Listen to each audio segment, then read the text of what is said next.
It wasn't long before we saw a light in the distance. As we grew nearer, the lights turned out to be a ring of torches lining a circular clearing containing rows of chairs and tables. A platform draped with red cloth sat in the middle of it all. At each of the tables sat groups of people dressed similarly to Valentine. Some of them had their faces exposed and hoods down. "We have arrived," said Valentine with glee. "Sit down amongst the others and help yourself to some food and drink. The activities will begin soon." I made my way to one of the quieter groups and grabbed a free seat. As I recall, it was the only seat that wasn't taken. Next to me sat an older couple and a younger man with his hood up. When I asked each of them why they were here, I received a less than ideal response. The couple started laughing as if they had just heard the greatest joke of their lives, and the hooded man just grunted something I couldn't make out. Seeing no entertainment in the people around me, I decided to try the food.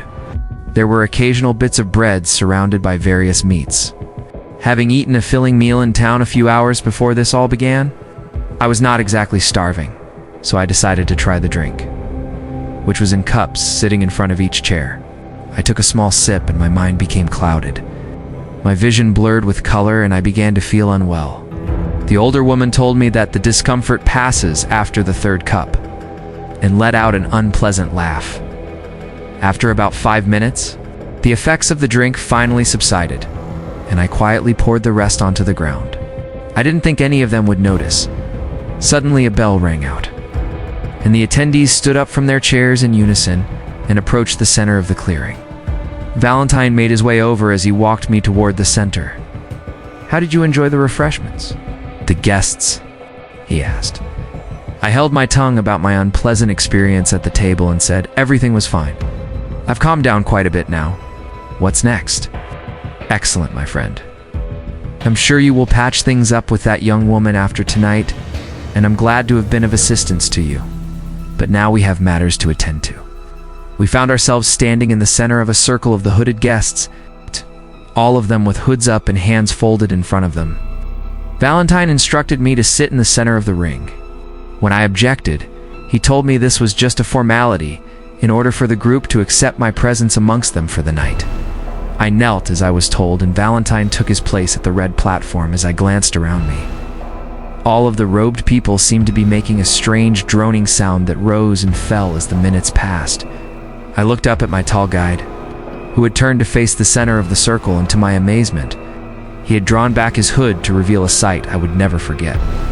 On Valentine's long, broad shoulders sat the head of a goat, black save for a stripe of white between its pale green eyes and spiraling ivory-colored horns that curled backward behind his ears. The being that stood in front of me lifted his hands into the air, and the droning immediately ceased. Valentine's head tilted backward as he spoke into the night. "Ladies and gentlemen of the Black Circle, I present to you the Pale One." The crowd roared with cheers.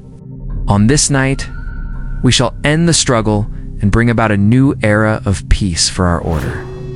The younger man I sat next to earlier approached the speaker. "My lord," he whispered as he bowed on one knee. "I witnessed him earlier.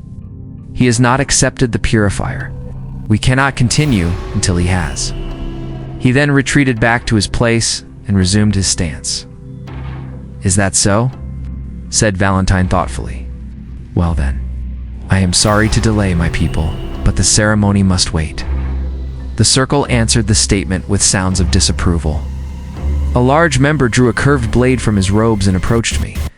I attempted to stand, but was pulled down to my knees by an unseen force.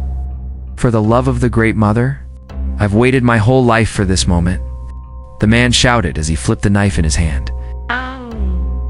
"You will undo everything," Valentine roared as he grabbed the man's arms.